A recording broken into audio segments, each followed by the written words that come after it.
আসসালামু আলাইকুম, সবাই কেমন আছেন?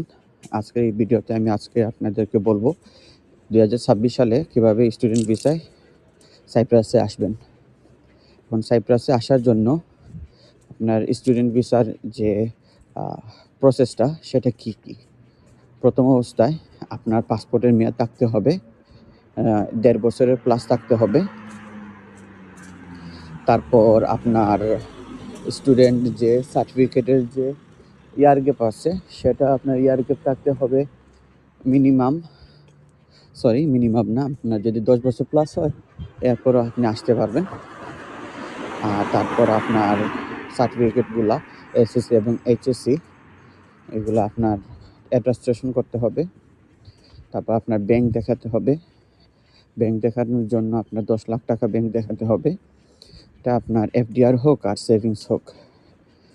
আর আপনার সলভেন্সি লাগবে। এগুলোই আপনার মূলত লাগে। তো এগুলো দিয়ে আপনি অ্যাপ্লাই করতে পারবেন। এখন আপনি কোন ভার্সিটিতে অ্যাপ্লাই করবেন সেটা আপনি বিভিন্ন ধরনের ভার্সিটি আছে। বর্তমানে অনেক ভার্সিটি অনেক ঝামেলা করতেছে। যেমন ফিলিপস ভার্সিটি আছে যে ওরা এখন ক্লাস করতে হয় রেগুলার। পরীক্ষাতে যদি আপনি ৩টার বেশি ২টার বেশি পরীক্ষাতে ফেল করে ফেলেন তাহলে আপনাকে আবার ওরা একটা প্রোগ্রাম করছে। আপনার ওই বিষয়টা আবার পরীক্ষা আবার দিতে হবে। যে আপনি ওই পরীক্ষাতে ফেল করেন তাহলে আবার আপনাকে মাইগ্রেশন অফিসে ইনফর্ম করা হবে আপনি ক্লাস করতেছেন না এগুলা। সো এগুলোর জন্য আপনার ঝামেলা হতে পারে মাইগ্রেশনে। সো সেটা আপনি খেয়াল রাখতে হবে ভার্সিটি চুজ করার সময়।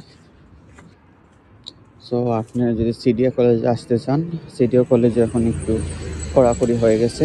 ওরাও এখন অনেক কিছু দেখতেছে, ক্লাস কে করতেছে না। সো এগুলো ওরা ফলো করতেছে। মূলত এখন সাইপ্রাসে এখন স্টুডেন্ট ভিসায় যারা আসতে চাচ্ছেন সবার জন্য একটু টাফ বলতে কি ক্লাস করতে হবে। আপনি যদি কাজের নিয়তে আসেন সেই ক্ষেত্রেও আপনার ক্লাস করতে হবে। এখন আপনার কাজের ভিতরে আপনার ক্লাসের যে টাইমটা এটা ম্যানেজ করতে হবে কারণ আপনি তো আসছেন অনেক টাকা খরচ করে আসবেন। সো আপনার তো এই দেশে থাকতে হবে, কাজ করতে হবে, ফ্যামিলির সাপোর্ট করতে হবে। এখন যদি আপনি কাজ না করেন তাহলে আপনি কিভাবে থাকবেন, ফ্যামিলিকে সাপোর্ট করবেন? তাই পড়ালেখার পাশাপাশি কাজ করতে হবে, আর কাজ করার পাশাপাশি পড়ালেখা করতে হবে। সো আপনি যদি এই নিয়তে আসেন তাহলে আলহামদুলিল্লাহ আসতে পারেন। আর আপনি যদি ওয়ার্ক ভিসায় আসেন তাহলে তার কোনো কথাই না, কারণ আপনি তো কাজ নিয়ে আসতেছেন।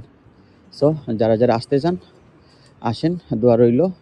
আর আমার জন্য দোয়া করবেন। আর আপনারা যদি অন্যান্য কোনো ভিডিও দেখতে চান, যেমন আপনি কীভাবে একটি সার্টিফিকেট অ্যাটাস্টেশন করতে হয় সেটার ইনফরমেশন যদি জানতে চান কীভাবে করতে হয় সেটার জন্য আমাকে জানাবেন।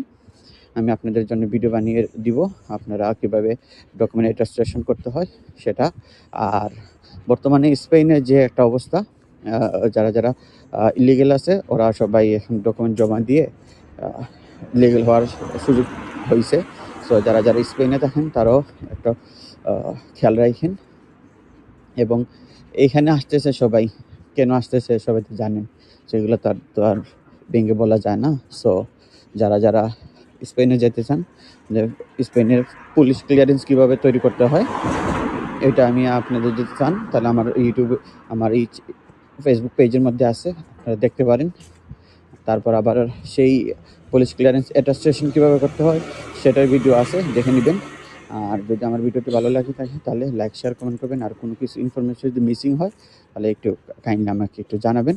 পরবর্তী ভিডিওতে আমি ওই ইনফরমেশনগুলো বলে দিব ইনশাআল্লাহ। আল্লাহ হাফেজ, সবাই ভালো থাকবেন।